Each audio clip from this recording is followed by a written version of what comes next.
আসসালামু আলাইকুম, স্বাগতম টপিক তরঙ্গে। আমি মোস্তাফিজুর রহমান।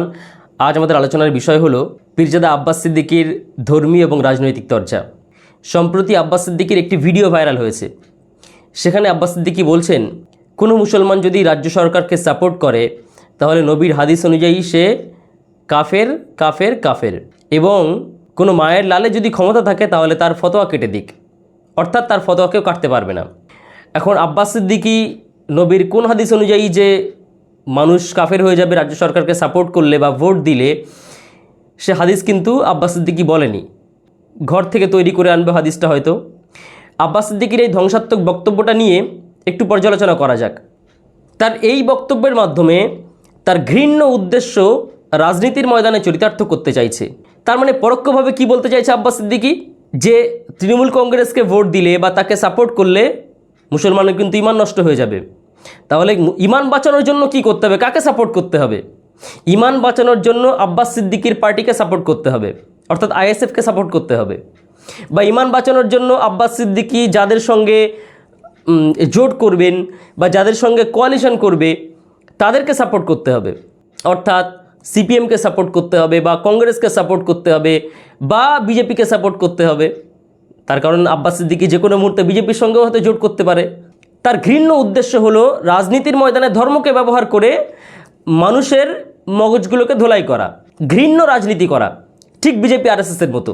ধর্মের পক্ষে কিন্তু কোনো পার্টি নেই একমাত্র বিজেপি পার্টি ছাড়া। সুতরাং হিন্দু ধর্মকে যদি ভালোবেসে থাকো তাহলে বিজেপিকে ভোট দাও। ঠিক আব্বাস সিদ্দিকী একই কাজ করছে, যে যদি তোমার ইমান বাঁচাতে চাও, মুসলমান ইমানের কথা বললেই ভয় পেয়ে যায়, যে তাই তো আমার ইমান নষ্ট হয়ে যাবে, এটা আমি কখনোই চাইবো না। তাহলে ইমান বাঁচানোর জন্য, ইমান যদি বাঁচাতে চাও তাহলে কিন্তু রাজ্য সরকারকে সাপোর্ট করা যাবে না।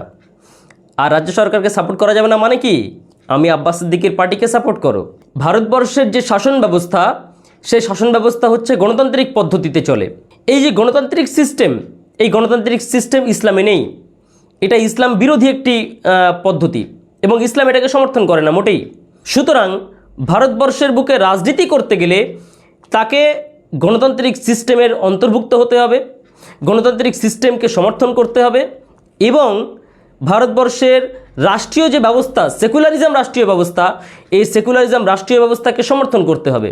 তাহলে সেই দৃষ্টিতে দেখলে ভারতবর্ষের বুকে প্রতিটা রাজনৈতিক দল, যেমন বিজেপি, কংগ্রেস, সিপিএম, আপনার আইএসএফ, তৃণমূল কংগ্রেস, যত পার্টি রয়েছে এই সমস্ত পার্টি কিন্তু একই, কারোর মধ্যে কোনো পার্থক্য নেই। কিন্তু আব্বাস সিদ্দিকী গত বিধানসভায় সে যে সিপিএমদের সঙ্গে জোট করে রাজনীতিতে নেমেছিল, সেটা তাহলে কী ছিল? তাতে তার ইমান যায়নি। আচ্ছা, সিপিএম পার্টি কী নীতিতে বিশ্বাস করে? সিপিএম হচ্ছে বামপন্থী পার্টি। বামপন্থী পার্টি মানে নাস্তিক পার্টি, আর ডানপন্থী পার্টি মানে নাস্তিক নয়, তারা আস্তিক পার্টি। তাহলে সেই তুলনায় তো সিপিএম আরও খারাপ, তারা মোটেই কোনো ধর্মে বিশ্বাস করে না। সিপিএম পার্টির কথা হলো যে ধর্ম একটি আফিমের মতো, নেশার মতো। সুতরাং আব্বাস সিদ্দিকী নিজে নাস্তিকদের সঙ্গে জোট করতে পারে আর মুসলমানদেরকে বলছে যে তারা রাজ্য সরকারকে সাপোর্ট করলে তাদের ইমান নষ্ট হয়ে যাবে, কাফের হয়ে যাবে, আর কারোর ক্ষমতা থাকলে তার ফতোয়া কেটে দিতে। নিজে তো মহাগণ্ড মূর্খ, কোনো কাণ্ডজ্ঞান বলে কিচ্ছু নেই, তারপরেও এই বড় বড় বাতেলা দিচ্ছে আর তার অন্ধভক্তরা হই হই করছে। আর যারা আইএসএফ ভক্ত বা যারা আইএসএফের কর্মী বা যারা আব্বাস সিদ্দিকী এবং নওশাদ সিদ্দিকীর ভক্ত, তাদের মধ্যে কিন্তু একটা ন্যারেটিভ তৈরি হয়েছে, একটা কনসেপ্ট তৈরি হয়েছে। সেই কনসেপ্টটা হলো যে অন্যান্য যত পার্টি রয়েছে, অর্থাৎ সিপিএম, কংগ্রেস, তৃণমূল, যত পার্টি রয়েছে, এই সমস্ত পার্টি করলে কিন্তু ইমান নষ্ট হয়ে যাবে বা গোনাহ হবে বা পাপ হবে বা আরও ইত্যাদি ইত্যাদি, এটা খুব খারাপ কাজ। একমাত্র আইএসএফ পার্টি করলে একমাত্র ইমান থাকবে, একমাত্র আইএসএফ পার্টি করলে তার নেকি হবে বা সওয়াব হবে, এইরকম একটা ন্যারেটিভ দাঁড় করানো হয়েছে। কত বড় ধ্বংসাত্মক চিন্তাভাবনা, এটা আমাদেরকে বুঝতে হবে। যে আজকে যে মুসলমান ছেলেটা, সে হয়তো লেখাপড়া শেখেনি বা শিক্ষা দীক্ষা অত কপালে জোটেনি, কিন্তু আব্বাস সিদ্দিকীর গরম গরম ভাষণ শুনে, নওশাদ সিদ্দিকীর গরম গরম ভাষণ শুনে সে আইএসএফের ভক্ত হয়েছে। এবং সে আইএসএফটা করছে একমাত্র ধর্মীয় কারণে, কারণ সে মনে করছে যে এটা আমাদের পীরের বাচ্চা এবং আমাদের পীরের বাচ্চার পার্টি মানে ইসলামিক পার্টি। সুতরাং এই পার্টি করলে আমার সওয়াব হবে, আমার নেকি হবে, আমি তাতে নামাজ কালাম না পড়লেও আমার কোনো অসুবিধা নেই। আমি আব্বাস সিদ্দিকী ভাইজানের পার্টি করেছি, রাজনীতি করেছি, এই হক আমি আদায় করেছি, সুতরাং এর কারণেই আমার কিন্তু জান্নাত আমার হয়ে যাবে, আমি কিন্তু জান্নাতে চলে যেতে পারবো। এই মানে ধ্বংসাত্মক চিন্তাভাবনা, এই অন্ধবিশ্বাস এবং মিথ্যা বিশ্বাস নিয়ে তারা আইএসএফের প্রতি ঝুঁকে পড়েছে এবং এই ধারণাটা তৈরি করেছে কিন্তু আব্বাস সিদ্দিকী। তার এই যে কথাবার্তাগুলো, যে রাজ্য সরকারকে সাপোর্ট করলে ইমান নষ্ট হয়ে যাবে, কাফের হয়ে যাবে, তাহলে সাপোর্ট করতে হবে কাকে? আমাকে। মানে আমাকে সাপোর্ট করলে, আমার পার্টিকে সাপোর্ট করলে তোমার ইমান থাকবে, তোমার সওয়াব হবে, তোমার নেকি হবে। এবং আব্বাস সিদ্দিকীর পার্টির কোনো ছেলে যদি মনে করে যে আইএসএফ করার জন্য আমার যদি রক্ত ঝরে, আমার অর্থ ব্যয় হয়, শ্রম ব্যয় হয়, তাহলে আমার সওয়াব হবে এবং আমার আইএসএফ করতে করতে যদি মরণও হয়ে যায় তাহলে আমি সোজা জান্নাতে চলে যাব, এই মিথ্যা অন্ধবিশ্বাস, এই ইসলামের নামে বা ধর্মের নামে এই মিথ্যা কালচার তৈরি করা হয়েছে আইএসএফ পার্টির মধ্যে এবং তৈরি করেছে আব্বাস সিদ্দিকী। এবং নওশাদ সিদ্দিকীও এর জন্য সমানভাবে দায়ী, কারণ সে তো তার ভাইয়ের একটা হাতের পুতুল মাত্র। নওশাদ সিদ্দিকীকে কোনো মিডিয়া জিজ্ঞাসা করছে যে আপনার ভাই এরকম বলেছেন যে রাজ্য সরকারকে সাপোর্ট করলে ইমান নষ্ট হয়ে যাবে, কাফের হয়ে যাবে, আপনি এই বিষয়ে কী বলতে চান? নওশাদ সিদ্দিকী সে বলছে যে আমার ভাই একজন বড় ইসলামিক স্কলার, সে যা বলে সব কিছু মিলে যায়, আপনারা খোঁজ নিয়ে দেখবেন বা আপনারা আলেমদের কাছে খোঁজ নিয়ে দেখবেন, আমার ভাইয়ের কথা সব ঠিক। মানে এই কত বড় সুরির সাক্ষী মাতাল, চিন্তা করুন। ওর ভাই তো একরকম মূর্খামি চালাচ্ছে আর সেই মূর্খামিকে এই ছোট মিয়া সাপোর্ট করে তার জায়গাটাকে বজায় রাখছে। ভারতবর্ষের বুকে মুসলমানদের রাজনৈতিক অঙ্গনে, রাজনৈতিক ক্ষেত্রে কোনো রকম আবেগ দিয়ে চললে হবে না, এখানে আবেগের কোনো জায়গা নেই। কারণ ভারতবর্ষের বুকে মুসলমানদের রাজনীতিতে অংশগ্রহণ করাটা শুধুমাত্র স্বার্থের ব্যাপার। মনে করুন কোনো মুসলমান সে কংগ্রেস পার্টি করে, তো কংগ্রেস পার্টিটা সে কী জন্য করছে তাকে বুঝতে হবে, এখানে কোনো আবেগের জায়গা নেই যে আমি কংগ্রেস পার্টিটা করছি, এই পার্টিটা করলে আমাদের ভারতবর্ষের যারা আমরা জনগণ আছি, ভারতীয় নাগরিকদের স্বার্থ বজায় থাকবে। এখানে কোনো রকম কোনো আবেগের জায়গা নেই যে কংগ্রেস পার্টি করলে আমার সওয়াব হবে বা আইএসএফ পার্টি করলে আমার সওয়াব হবে, সেই জন্য আমি আইএসএফ পার্টি করছি। এই রকম কোনো ধর্মের, কোনো সওয়াবের কোনো জায়গা ভারতবর্ষের রাজনীতিতে নেই। এদেশের প্রতিটা রাজনৈতিক দল সমান। সুতরাং আমাকে স্বার্থ বুঝতে হবে যে আজকে ভারতবর্ষের মুসলমানরা বিজেপির বিরোধিতা করছে কেন? আমাদের স্বার্থের জন্য। যে বিজেপি এমন একটা পার্টি যে পার্টিটা ভারতবর্ষের নাগরিকের অধিকার হরণ করে নেয়, শুধু মুসলমানদের নয়, ভারতবর্ষের প্রতিটা নাগরিকের যে খাদ্য, বাসস্থান, চাকরি বাকরি, রুটি রুজি, দ্রব্যমূল্য, সমস্ত বিষয়ের অধিকারকে কেড়ে নিয়েছে বিজেপি সরকার। সুতরাং সেই কারণে আমরা বিজেপির বিরোধিতা করছি। ভারতবর্ষের নাগরিকদের ধর্মীয় অধিকার কেড়ে নিচ্ছে বিজেপি, সেই কারণে আমরা বিজেপির বিরোধিতা করছি। আমরা যদি কোনো পার্টিকে সাপোর্ট করি তাহলে সেটা আমাদের স্বার্থের জন্য করব। আইএসএফ নামক কোনো পার্টিকে কোনো সময় যদি কেউ সাপোর্ট করে তাহলে সেটা স্বার্থের জন্য করা উচিত। ভারতবর্ষের বুকে রাজনীতির ময়দানে কোনো রকম কোনো আবেগের জায়গা নেই। কোনো এক পীরের বংশের আওলাদ বংশের নাম ভাঙিয়ে রাজনীতির ময়দানে মানুষকে ভুলভাল বোঝাবে, মানুষের মধ্যে সাম্প্রদায়িকতা ছড়াবে, সেই রকম কোনো পার্টিকে সাপোর্ট করা যাবে না। আজকে আব্বাস সিদ্দিকী সে এই আইএসএফ পার্টিটাকে দাঁড় করিয়েছে সম্পূর্ণ ধর্মীয় একটি আবেগ কাজে লাগিয়ে, মানুষের ধর্মীয় ভাবাবেগকে নিয়ে খেলা করেছে। সে প্রথমে যখন বাজারে ওঠে, তখন কিভাবে বাজারে ওঠে আপনাদের মনে আছে তো?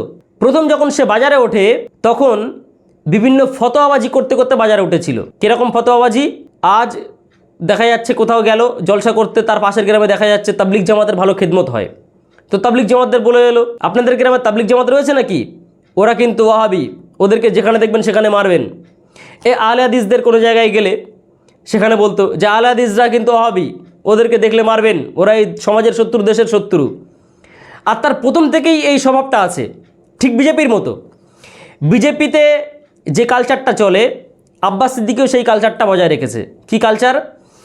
আব্বাস সিদ্দিকী যাদেরকে সহ্য করতে পারবে না বা আব্বাস সিদ্দিকীর যারা বিরোধী, তাদেরকে আব্বাস সিদ্দিকী যেমন দেশদ্রোহী বলে আখ্যা দিয়ে দেয়, যে ওরাকে দেশদ্রোহী, মানে কোনো কারণে কিচ্ছু না, আব্বাস সিদ্দিকীর বিরোধী, দেশদ্রোহী।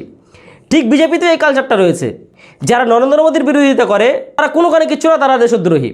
নরেন্দ্র মোদীর বিরোধী, দেশদ্রোহী, পাকিস্তানে চলে যাও। তো আব্বাস সিদ্দিকীও কিন্তু সেই কালচারটা বজায় রেখেছে, যারা আমাদের বিরোধী তারা সবাই দেশদ্রোহী।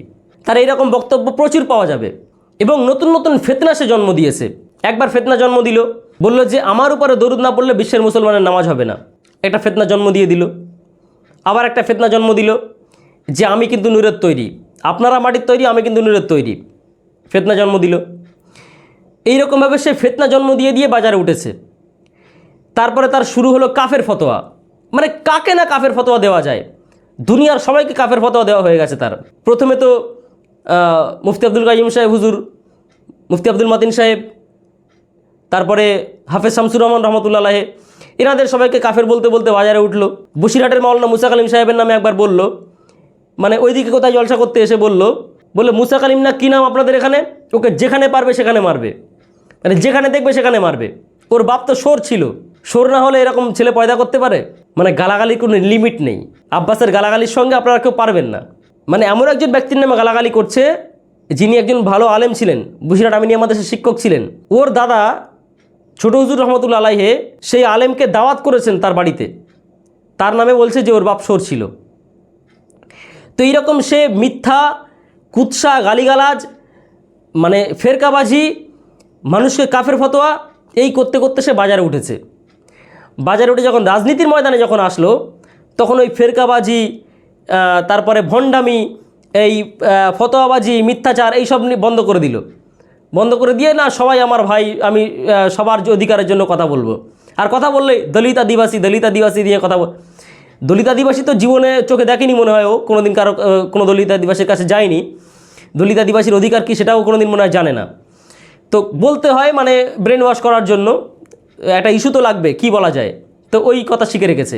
সে রাজনীতির ময়দানে যখন আসলো, রাজনীতির ময়দানে এসে মানে তার যে ভাবভঙ্গি, মানে কদিন অসহ্য লাগলো। মানে যেখানে যায় সেখানে বক্তব্য যা দেয় সে তো শোনার মতো না। মানে কোথাও গিয়ে বলল যে কাউকে গাছে বেঁধে পিটবে, কোথাও গিয়ে বলল যে অমুক জায়গায় যদি মমতা ব্যানার্জি যদি সিট পায়, বা 2 পরগনায় যদি কোনো সিট পায়, তাহলে আমি আমার গলা কেটে দেব, গর্দান নামিয়ে দেব।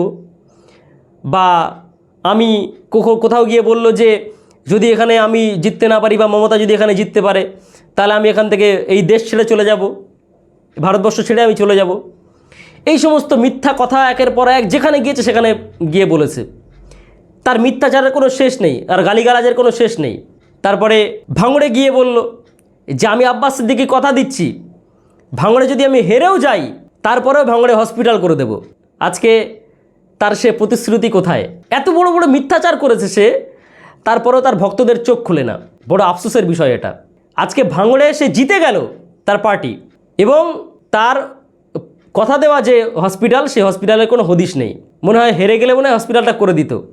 যাই হোক, তো এইভাবে সে মিথ্যাচার করছে, এবং ধর্মকে রাজনীতির ময়দানে ব্যবহার করে মানুষের ধর্মীয় আবেগকে কাজে লাগিয়ে সে তার অস্তিত্ব কায়েম করতে চাইছে। এবং তার একের পর এক যে অ্যাক্টিভিটিসগুলো সামনে আসছে, এই সমস্ত অ্যাক্টিভিটিসগুলো, এগুলো কোনো শিক্ষিত, ভদ্র, মার্জিত কোনো বড় ব্যক্তিত্বের পরিচয় বহন করে না। পালকিতে করে চলে যাচ্ছে, মানে নতুন বউ হয়েছে, পালকিতে করে চলে যাচ্ছে। আচ্ছা, এটা কি পালকির যুগ? তা তোমার ভক্তরা যখন তোমাকে পালকিতে এরকম সাজিয়ে গুজিয়ে বউ মতন করে নিয়ে যাবে, তা তুমি একবার প্রতিবাদ করতে পারলে না, বলতে পারলে না? তারপরে তার যে টাকা পয়সার প্রতি তার যে অগাধ লোভ, টাকা পয়সা নিয়ে যে তার একটা বিরাট একটা খেল চলছে, সেই খেলটা তার ভক্তরা ধরতে পারছে না, এবং ধরবেও না কখনো। কারণ তার ভক্তরা তো ওই কথাই বলে, ফেসবুকে লেখে মাঝে মধ্যে, যে ভাইজান যদি আমার স্ত্রীটাকেও চায়, তাহলে আমি আমার স্ত্রীকেও ভাইজানকে দিয়ে দেবো, নাউজুবিল্লাহ। তো তার ভক্তরা তো সেই রকম। তো এটা সার্বজনীনভাবে বলছি, সেই জন্য এই কথাগুলো বলতে হচ্ছে। তো বললো যে নলেজ সিটি করব। নলেজ সিটি মানে কি? জ্ঞান নগরী, জ্ঞানের শহর। তো তার নিজের মধ্যে কোনো জ্ঞানের ছিটে ফোটা নেই, তার সে জ্ঞানের শহর করবে কীভাবে? এটা আসলে একটা সাইনবোর্ড, মানুষের মগজ ধোলাই করা। যার নিজের মধ্যে কোনো জ্ঞানের ছিটে ফোটা নেই, সে জ্ঞানের শহর করবেটা কীভাবে? সে একটা স্কুল তো করতে পারবে না, একটা মাদ্রাসা পরিচালনা করার ক্ষমতা তার নেই, সে জ্ঞানের শহর করবে কীভাবে? আজকে জনগণের কাছ থেকে কোটি কোটি টাকা লুট করলো, 100 করে টাকা, একটা করে ইট, আর ইচ্ছা মতো আরও টাকা পয়সা, একজন কোটি কোটি টাকা করে দান করলো। নলেজ সিটি করবে। সেই নলেজ সিটির ওখানে বোধহয় এখন গরু চড়ছে। তো তার ভক্তরা আবার বলে যে আমরা টাকা দিয়েছি, আমরা ভাইজানকে দিয়ে দিয়েছি, আমরা ওসব অত হিসেব নেব না। খুব ভালো। আবার আব্বাস সিদ্দিকীও আবার বলে, এটা জলসায় গিয়ে বলেছে কোনো একটা জায়গায়, যে আপনারা আমাকে টাকা দিয়েছেন, আমার হিসেব চাইছেন, আমি আপনাদের টাকাগুলো নিয়ে খেয়ে ফেলেছি, আপনাদের কোনো অসুবিধা আছে? বক্তারা বলছে জি না হুজুর, কোনো অসুবিধা নেই, ব্যাস 7 খুন মাপ। তো আব্বাস সিদ্দিকীর পক্ষে কিছু শিক্ষিত লোকজনও আছে, তারা আবার আব্বাস সিদ্দিকীর পক্ষে নানান যুক্তি তর্ক ইত্যাদি ইত্যাদি দিয়ে লম্বা লম্বা ফেসবুকে পোস্ট দেয়। খুব আশ্চর্য লাগে এবং খুব অসহ্যও লাগে। আচ্ছা, আব্বাস সিদ্দিকীর পক্ষে আপনি এত দালালি করছেন, আচ্ছা আব্বাস সিদ্দিকীর এই যে ফতোয়াটা আছে এটা নিয়ে একটু পোস্ট দিন না কোনো দিন, যে এই ফতোয়াটা ঠিক হয়েছে কি ভুল হয়েছে। যে আব্বাস সিদ্দিকী বলেছে যে রাজ্য সরকারকে যে সাপোর্ট করবে সে কাফের, তার মানে পশ্চিমবাংলায় সবাই প্রায় কাফের হয়ে গেছে। তার কারণ পশ্চিমবাংলায় এতদিন মুসলমানরা এখনও পর্যন্ত শতকরা 70% মুসলমান তারা রাজ্য সরকারকে সাপোর্ট করে, ভোট দেয়। মানে যারা আইএসএফ করে তাদেরকে তাহলে বলতে হবে যে, কারণ যারা যারা আইএসএফ করে তাদের সমস্ত পরিবার আত্মীয় স্বজন সবাই তারা আইএসএফ করে না। দেখা যাচ্ছে একটা পরিবারের মধ্যে কোনো একজন ব্যক্তি আইএসএফ করে কি 2জন ব্যক্তি আইএসএফ করে। দেখা যাচ্ছে একজন ভাই আইএসএফ করে, তার একজন বোন আবার তৃণমূল করে। কি দেখা যাচ্ছে বাপ তৃণমূল করে, ছেলে আইএসএফ করে, কি ছেলে আইএসএফ করে, বাপ তৃণমূল করে। তাহলে তার কি বলতে হবে যে আমি আইএসএফ করি, আমার ইমান আছে, আর আমার পরিবারের লোক যারা আইএসএফ করে তাদের কোনো ইমান নেই, তারা কাফের হয়ে গেছে। এটা কি আপনারা বলবেন?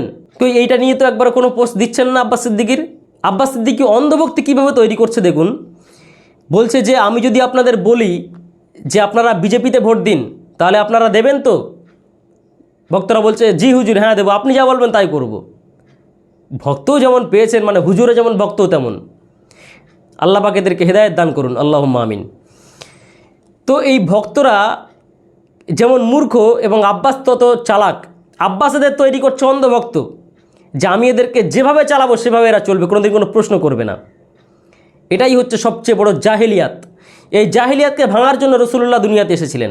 এই উম্মতে মুহাম্মাদের জন্য একমাত্র চোখ বুজে অন্ধভাবে কেবলমাত্র একজন ব্যক্তিকে অনুসরণ করতে হবে পৃথিবীতে, সেটা হচ্ছে আল্লাহর রসুল। পৃথিবীতে দ্বিতীয় কোনো ব্যক্তিকে আর অন্ধভাবে অনুসরণ করা যাবে না। সমস্ত ব্যক্তিকে কোরআন এবং হাদিসের সঙ্গে মিলিয়ে নিতে হবে, রাসূলুল্লাহর সঙ্গে মিলিয়ে নিতে হবে। যদি না মিল পাওয়া যায় সে কথাটা অনুসরণ করা যাবে না। আব্বাস সিদ্দিকীর এখানে বলা উচিত ছিল কি বলুন তো, যে শুনুন আপনারা আমাকে ভক্তি করেন, ভালোবাসেন, ঠিক আছে, কিন্তু যেদিন আমার মধ্যে কোনো ভুল দেখবেন সেদিন আপনারা আমাকে মানবেন না। যদি আমি কোনো দিন কোনো অন্যায়ের সঙ্গে মিলে যাই, বিজেপির সঙ্গে মিলে যাই, তাহলে আপনারা সেদিন আমাকে ত্যাগ করবেন, এইটা বলা উচিত ছিল। আসলে এই জ্ঞানপাপীরা কিন্তু সবচেয়ে বড় দায়ী এই সমাজের অধঃপতনের জন্য। এইরকম অনেক যারা নামধারী বক্তা, নামধারী আলেম যারা রয়েছে, যারা আব্বাস সিদ্দিকীর পক্ষপাতিত্ব করে, যখন তখন ফেসবুক লাইভে চলে আসে, এরকম অনেক লোক আছে, অনেক আলেম নামধারী আছে, তারা প্রকৃত আলেম নয়, মানে কেতাব খুলে দিলে খুব একটা পড়তে পারবে না, কিন্তু তারা আলেম, আবার সেই রকম সুর করে জলসা করে সবাই। তো তারা যখন তখন ফেসবুক লাইভে এসে আব্বাস সিদ্দিকীর পক্ষে দালালি করতে শুরু করে। তো তারা একবারও তো এই সমস্ত ফতোয়া নিয়ে কথা বলছে না, যে আব্বাস সিদ্দিকী বলেছে যে রাজ্য সরকারকে সাপোর্ট করলে কাফের হয়ে যাবে, কেউ এই ফতোয়াটা নিয়ে একটু চুলচারা বিশ্লেষণ করো না। এরা কেউ করবে না, এরা হচ্ছে জ্ঞানপাপী। এরা দালালি করে যাবে এবং সমস্ত অন্যায়কে অম্লান বদনে হজম করবে। এই যে আব্বাস সিদ্দিকী মিথ্যা প্রচার চালিয়ে বেড়াচ্ছে যে রাজনীতি করা সুন্নত, নবী করেছে তাই আমি রাজনীতি করি, এ কত বড় জাহেল এবং কত বড় কাজ্জাব না হলে এই কথা বলতে পারে। ভারতবর্ষের এই রাজনীতি করা সুন্নত, রাসূলুল্লাহ গণতান্ত্রিক রাজনীতি করেছিলেন। মুসলমানদের যে রাজনীতি করা ইসলামে অপরিহার্য, সেই রাজনীতি হলো খেলাফতের রাজনীতি।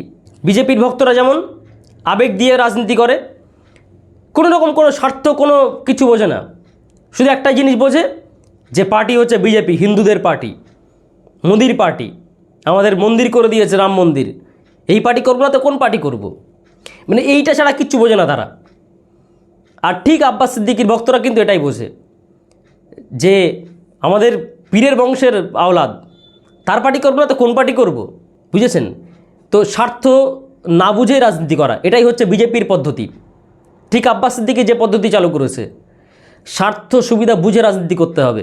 আজকে ভাঙড়ের বুকে নওশাদ সিদ্দিকী যদি এমএলএ হয়ে থাকে, তাহলে নওশাদ সিদ্দিকী কী কী কাজ করেছে, ভাঙড়ে কত কোটি টাকার কাজ করেছে, জনগণকে কি কি সুবিধা পাইয়ে দিয়েছে, তার লিস্ট প্রকাশ করে বার করুক, সেটাই হবে তার যোগ্য জবাব। এই মিথ্যা ভাষণ দিয়ে, জনগণকে ধর্মের সুড়সুড়ি লাগিয়ে, বিজেপিকে সুবিধা করে দিয়ে এই বিজেপির দালালি চলবে না বাংলায়। আব্বাস সিদ্দিকী তার নিজ স্বার্থ চরিতার্থ করার জন্য সে রাজনীতির নোংরা খেলায় এমনভাবে মেতে উঠেছে যে তার ধর্মীয় যে একটা সম্মান, ফুরফুরা শরীফ যে একটা ধর্মীয় জায়গা, এই বাংলার মানুষ যে ফুরফুরা শরীফকে যে চোখে দেখত, সেই জায়গা সব কিছু নষ্ট করে দিয়েছে। দাদা হুজুর রহমতুল্লাহ আলাইহের 5 সন্তান যখন বেঁচে ছিলেন, তখন গোটা বাংলার মানুষ ফুরফুরা শরীফে কী করতে যেতে বলুন তো? ফুরফুরা শরীফে যেত কলবের ইসলাহ করতে, নিজের অন্তরকে পরিবর্তন করতে, আত্মাকে পরিশুদ্ধ করতে, তাজকিয়া নফস করতে, ভালো হতে, আল্লাহওয়ালা হতে ফুরফুরায় যেত। ফুরফুরার কোনো রাজনৈতিক পরিচয় ছিল না, ফুরফুরায় কেউ রাজনীতি করতে যেত না। আজকে ফুরফুরায় মানুষ রাজনীতি করতে যায়। ফুরফুরার পরিচয় হয়ে গেছে রাজনৈতিক পরিচয়। শুধু ক্যামেরা, ফোকাস, মিডিয়া, এইসব ফুরফুরায় দেখতে পাবেন। এগুলো ইসলামিক কালচার নয়, এগুলো ফুরফুরারও পরিচয় নয়। কিন্তু অচিরেই তারা বুঝতে পারবে ফুরফুরায় তাদের কাছে আর কেউ ইসলাহ করতে যাবে না, তাদেরকে ওই নোংরা রাজনীতি খেলায় নামতে হবে। যে খেলা শুরু করেছে আব্বাস সিদ্দিকী, যে খেলা শুরু করেছে তার আগে তোহা সিদ্দিকী। তো তোহা সিদ্দিকী নিয়ে আরেকদিন কথা বলবো। আপনি মিলিয়ে নিন, একটি ছেলে, তার বয়স কতই বা হবে, 18-19 কোটির মধ্যে, সে ফেসবুকে ভিডিও করছে, লাইভ করছে, বলছে যে ফুরফুরায় কেবলমাত্র আব্বাস সিদ্দিকী এবং নওশাদ সিদ্দিকীকে আমি ভালোবাসি, আর বাকি যারা রয়েছে সবাইকে আমি বাল বলে মনে করি। চিন্তা করতে পারছেন কত বিষাক্ত চিন্তাভাবনা আব্বাস সিদ্দিকী ছড়িয়ে দিয়েছে গোটা বাংলায়। আব্বাস সিদ্দিকী যে বিষ ছড়িয়েছে বাংলায়, সেই বিষে আক্রান্ত হয়ে বহু সাধারণ মানুষ, সাধারণ যুবক ছেলে, তারা ফুরফুরাকে আজকে ফালতু মনে করছে। ফুরফুরার অন্যান্য যারা আলেম পীরজাদা যারা রয়েছে তাদেরকে বাল বলে মনে করছে। এটা কল্পনারও বাইরে। তারপরেও যদি আজকে জনগণের ঘুম না ভাঙে, জনগণ যদি এই নোংরা খেলা যদি বুঝতে না পারে যে আব্বাস সিদ্দিকী সম্পূর্ণ নরেন্দ্র মোদীর দেখানো পথে চলছে ভারতবর্ষের রাজনীতির ময়দানে, ঠিক নরেন্দ্র মোদী যেভাবে একনায়কতন্ত্র প্রতিষ্ঠা করেছে, ঠিক নরেন্দ্র মোদী যেভাবে অন্ধভক্তি তৈরি করেছে, ঠিক যেভাবে ধর্মের সুশুরি কাজে লাগিয়ে ধর্মীয় আবেগকে কাজে লাগিয়েছে, একই কাজগুলো আব্বাস সিদ্দিকী করছে। আব্বাস সিদ্দিকী এই বাংলার বুকে যে পরিমাণ ফিতনা ছড়িয়েছে, ওই পরিমাণ ফিতনা আর কেউ ছড়াতে পারেনি। সমস্ত ফেরকাবাজি থেকে শুরু করে, মানুষদেরকে কাফের বলা থেকে শুরু করে, রাজনীতির ময়দানে মিথ্যাচার থেকে শুরু করে, আজকে এসআইআরের পক্ষে দালালি করা থেকে শুরু করে, আপনি কোনটা নেবেন বলুন? রাজনীতির ময়দানে ধর্মকে কাজে লাগানো, আপনি কোনটা নেবেন? কোন দিকে যাবেন? এত বড় ফিত্তিন, এত বড় ফিতনাবাজ মানুষ এর আগে বাংলার মানুষ কোনোদিন দেখেনি, আর দেখবে কিনা সেটাও আশা করছি না। এই যে ভক্ত একটা ছেলে যখন ফেসবুক লাইভ করলো, সে লাইভে এসে বলল যে ফুরফুরা শরীফে শুধু আব্বাস আর নওশাদ, এই 2 ভাই বাদে আর সবাইকে আমি বাল বলে মনে করি। তখন এই একজন ভদ্র ভক্ত ফেসবুকে লেখা শুরু করে দিল ওই ছেলেটার বিরুদ্ধে। কি লিখলো? যে এই ছেলেটার বাড়ি কোথায়, একে এক্ষুনি খুঁজে বার করুন, একে উপযুক্ত শাস্তি দিতে হবে, এই করতে হবে, সেই করতে হবে। আমি খুব আশ্চর্য হয়ে গেলাম। আমি তখন লিখলাম, আমার কমেন্টের কোথাও জবাব দেওয়া হয়নি, যদিও আমি অনেক জায়গায় লিখেছি একই কমেন্ট, যেহেতু জবাব দেয়নি সেই জন্য, যে এই ছেলেটা কী দোষ করলো? এর তো কোনো অন্যায় নেই, কোনো দোষ নেই, কিছু বোঝে না। একে যে ব্রেন ওয়াশ করেছে মূলত অন্যায়কারী সেটা হলো আব্বাস সিদ্দিকী। আব্বাস সিদ্দিকী তো বলেই দিয়েছে যে রাজ্য সরকারকে যারা সাপোর্ট করে তারা কাফের। তাহলে ফুরফুরা শরীফে যারা রাজনীতি করছে না বা রাজনীতি না করে যারা চুপচাপ রয়েছে, যারা তাদের পূর্বপুরুষদের মিশন নিয়ে বাস্তবায়ন করছে, অর্থাৎ তারা পীর মুরিদি করছে বা ইসলাহ করার কাজ করছে, জালসা জুলুস করছে, এই সমস্ত পীরজাদারা কোনো কথা বলছে না মানে কি? তাহলে এরা নিশ্চয়ই অন্যায় করছে আব্বাস সিদ্দিকীর কথা অনুযায়ী। কারণ আব্বাস সবাইকে কাফের বলে দিয়েছে, মূল কথাগুলো সব আব্বাস বলেছে। তাহলে প্রতিবাদটা হওয়ার কথা কার বিরুদ্ধে? এই বাচ্চা ছেলেটার বিরুদ্ধে, না ওই আব্বাসের বিরুদ্ধে যে এই নোংরা কালচারটা শুরু করেছে, যে এই বিষাক্ত বিষ সমাজের মাঝে ছড়িয়ে দিয়েছে, তার দোষ এটা। কিন্তু এই ভদ্র ভক্তরা এটা কোনো দিন দেখবে না, এটা কোনো দিন মেনে নেবে না। এই ভদ্র ভক্তদের কাজ হলো এরা ফুরফুরায় যারা রয়েছে আব্বাস সিদ্দিকীর মতো তাদের দালালি করা, এবং তাদের কথায় বিভ্রান্ত হয়ে যদি কেউ ফুরফুরার দিকে আঙুল তোলে তাহলে তার গোষ্ঠী উদ্ধার করতে হবে। ওই কোনো পীরের আওলাদ যে বিষাক্ত বিষটা ছড়িয়েছে তাকে কিছু বলা যাবে না। তো এই ছেলেটার বিরুদ্ধে লেখালেখি হয়েছে, কিন্তু আব্বাসের বিরুদ্ধে কোনো লেখালেখি হলো না। এবং 2-1 জায়গায় কমেন্টে উত্তর দিয়েছে যে আব্বাস কোনো মুফতি না, সুতরাং তারও কথাটা ধর্তব্য না। কত বড় জ্ঞানী পণ্ডিত চিন্তা করুন, কত বড় গাধা না হলে এই কথা বলতে পারে? আব্বাস যদি মুফতি না হয়ে এই কথা বললে যদি দোষ না হয়ে থাকে, তাহলে বাচ্চা ছেলেটার কথায় তুমি দোষ ধরছ কেন? আব্বাস সিদ্দিকীর আর একটা বক্তব্য মনে পড়ে গেল। আব্বাস সিদ্দিকী কোনো একটা জায়গায় জলসায় করতে গিয়ে বলছে যে আজকে আমার এই জলসায় যারা এলো না ও হাদিস অনুযায়ী কাফের, ওর জানাজা যে পড়াবে সেও কাফের। আচ্ছা চিন্তা করতে পারেন কত বড় মূর্খ, কত বড় জাহেল এবং কত বড় ফিতনাবাজ কাজ্জাব না হলে এই কথা বলতে পারে? এবং যারা এর ভক্ত আলেম যারা রয়েছে, যারা বক্তা রয়েছে, বাজারি বক্তা, এরা কত বড় মানে গন্ডারের চামড়া নিয়ে বসবাস করছে সেটা ভাবতেই অবাক লাগে। একবারও প্রতিবাদ করলে না কেউ? যে আব্বাস সিদ্দিকী যে কথাটা বলেছে যে তার জলসায় না গেলে কাফের হয়ে যাবে, এর মতো ভ্রান্ত কথা তো আর হতে পারে না। এর মতো ফালতু কথা, এর মতো পাগলামি কথা আজ পর্যন্ত মানুষকে কোনোদিন শোনেনি। ধরুন কোনো একটা জায়গায় মেহরাব সিদ্দিকী জলসা করতে গেছে, বা কোনো একটা জায়গায় কাসেম সিদ্দিকী জলসা করতে গেছে, বা কোনো একটা জায়গায় তহা সিদ্দিকী জলসা করতে গেছে, তাহলে সেই জলসায় যারা যাবে না তারা কাফের তো? নাকি বলবেন যে না, এটা শুধুমাত্র আব্বাস সিদ্দিকী এই যে জলসায় যাবে সেখানে না গেলে কাফের? কোনটা? এক্ষেত্রে আপনারা সবাই বোবা শয়তান। মহান আল্লাহ পাক রব্বুল আলামিন আমাদের সবাইকে এই আব্বাস নামক ফিতনা থেকে আমাদেরকে হেফাজত করুন। মহান আল্লাহ পাক আপনাদের সবাইকে ভালো রাখুন, সুস্থ রাখুন। আজ এ পর্যন্ত, দেখা হচ্ছে পরবর্তী কোনো ভিডিওতে। সাবস্ক্রাইব।